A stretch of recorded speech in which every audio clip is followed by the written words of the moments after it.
सोलापुरातील मेंदूविकार तज्ञ डॉक्टर शिरीष वळसंकर यांनी 2 दिवसांपूर्वी डोक्यात गोळी झाडून घेत आत्महत्या केली। त्यानंतर या प्रकरणी आता एक महिला आरोपी मनीषा माने यांना पोलिसांनी अटक केलेली आहे आणि त्या संदर्भात आज कोर्टात सुनावणी झाली। नक्की सुनावणी काय झाली, काय एकंदरीत आजचा युक्तिवाद होता, आरोपीचे वकील आपल्यासोबत आहेत। सर, काय नक्की युक्तिवाद आज कोर्टामध्ये झालेला आहे, काय सांगाल? युक्तिवाद आम्ही प्रथमतः न्यायालयासमोर एफ-आय-आर मध्ये जे कथन आहे तेच आम्ही सांगितले की एफ-आय-आरच्या कथनाला आहे तसे जरी आपण पाहिलं तर ते कारण आत्महत्येस प्रवृत्त करण्याइतपत दिसून येत नाही आहे। कारण एफ-आय-आरमध्ये असं नमूद केलं गेलं आहे की 17 तारखेला या आरोपी महिलेने त्यांना मेल पाठवला आणि तो मेल या स्वरूपात होता की तिचे अधिकार कपात केले चालले आहेत हॉस्पिटलमध्ये, तिचा पगार कपात केला चालला आहे आणि बाकी काही स्टाफ वगैरे त्याच्याकडून त्रास होतो आहे आणि ह्या सर्व कारणामुळे ती जर तिचं अशीच वागणूक मिळाली तर ती आत्महत्या करेल वगैरे अशा याचा मेल पाठवला होता। आणि त्याच्यानंतर हा मेल पाठवल्यानंतर डॉक्टर साहेबांनी तिला घरी बोलावून घेतलं आणि त्यावेळेस तिनं माफीसुद्धा मागितली इथपर्यंत एफ-आय-आरमध्ये। आणि त्याच्यानंतर डॉक्टर साहेबांनी आत्महत्या केली आणि त्यांच्या आत्महत्या केल्यानंतर त्यांच्या पॅडमध्ये चिठ्ठी सापडली आणि त्याच्यामध्ये असं नमूद होतं की मी या महिलेला चांगल्या पदावर बसवलं वगैरे वगैरे आणि असे असताना हिने माझ्यावर घाणेरडे आरोप केले, त्यामुळे मी व्यथित झालो आणि त्यामुळे आत्महत्या करत आहे असं चिठ्ठी सापडली असं पोलिसांचं म्हणणं आहे। पण मग ती चिठ्ठी आपण पाहिलेली किंवा आपल्याला पाहायला मिळालेली आहे का आणि काय रिमांडमध्ये काय मागणी केली? रिमांडमध्ये यांचं म्हणणं असं होतं पोलिसांचं की एकूण 8 ग्राउंड रिमांडसाठी सांगितलेले होते की त्यांचं आणि त्यातलं एकही ग्राउंड रिमांड देण्याइतपत पुरेसा नव्हता असं मी न्यायालयाच्या निदर्शनास आणून दिलं।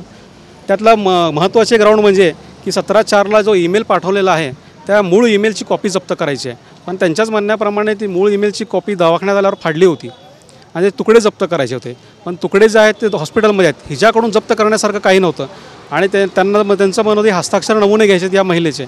आता तसं पाहायला गेलं तर हस्ताक्षर नमुने घेण्यासाठी कुठलंही कारण नव्हतं, कारण ईमेल टाईप केलेला गेलेला होता, त्यामुळे हस्ताक्षर घेण्यासाठी कस्टडी पाहिजे हे सुद्धा कारण होऊ शकत नाही। आणि त्यांचं महत्त्वाचं कारण म्हणजे की प्रकरण सेन्सिटिव्ह आहे, पण ही कारणं रिमांडसाठी पुरेशी नाही असं न्यायालयासमोर युक्तिवाद मांडला आणि महिलेचीसुद्धा बाजू मांडली की एफ-आय-आरमध्ये जे दाखवलेलं कारण ते आत्महत्या करण्यास पुरेसे इतपत कारण नाही येते, यात वस्तुस्थिती वेगळी असणार आहे आणि ती वस्तुस्थिती येऊ नये म्हणून आमच्या आशिलावर खोटी केस केली असं दिसून येते। वस्तुस्थिती काय असेल तो पोलीस तपासाचा भाग आहे, यास आम्ही न्यायालयासमोर युक्तिवाद केला। पण मग आपल्या आशिलाने नक्की काय त्यांचं काय म्हणणं आशिलाचं की जे घाणेरडे आरोप म्हणजे नक्की काय? घाणेरडे आरोप काही आता म्हणजे घाणेरडे आरोप काहीच नव्हते की बाबा चारित्र आरोप केले असं काय घडलं का, तर नाही घडलं। घाणेरडे आरोप म्हणजे हेच की तुम्ही माझा पगार कपात करत आहात, माझे अधिकार कपात करत आहात, तुम्ही इतरांचं ऐकत आहात, हे याच्याशिवाय दुसरे कुठले आरोप नव्हते। पण मग यापुढची दिशा काय असणार आहे, कशा पद्धतीची? 3 दिवसानंतर त्यांना आणलं जाईल, मग त्यावेळेस जर न्यायालयीन कोठडी मिळेल तर आम्ही जामिनासाठी सत्र न्यायालयात अर्ज करणार आहे। पण मग मेल पाठवल्यानंतर माफीनामा जो आहे तो त्यांनी हॉस्पिटलमध्ये बोलवल्यानंतर दिला, मग त्याच्यात दुसऱ्या दिवशी ती आत्महत्या झाल्याचं एकंदरीत पाहायला संध्याकाळी त्याच दिवशी आत्महत्या झाली। संध्याकाळी तरी आले, माफी मागितले, गेले आणि त्याच दिवशी संध्याकाळी त्यांनी आत्महत्या केली। आशिलाचं काय म्हणणं आहे, दुसरं काय कारण आहे का किंवा असू शकतं? कारण आत्महत्या ही एका मेल किंवा कर्मचाऱ्याच्या आरोपावर होऊ शकते का? नाही, त्यांचं म्हणणं आशिलांचं म्हणणं असं आहे की तो काहीतरी कौटुंबिक वाद आहे आणि माझं नाव विनाकारण घेतलं चाललं असं त्यांचं म्हणणं होतं, त्यांनी सांगितलं, पण त्यांनासुद्धा स्पष्ट काय माहिती नाही आहे।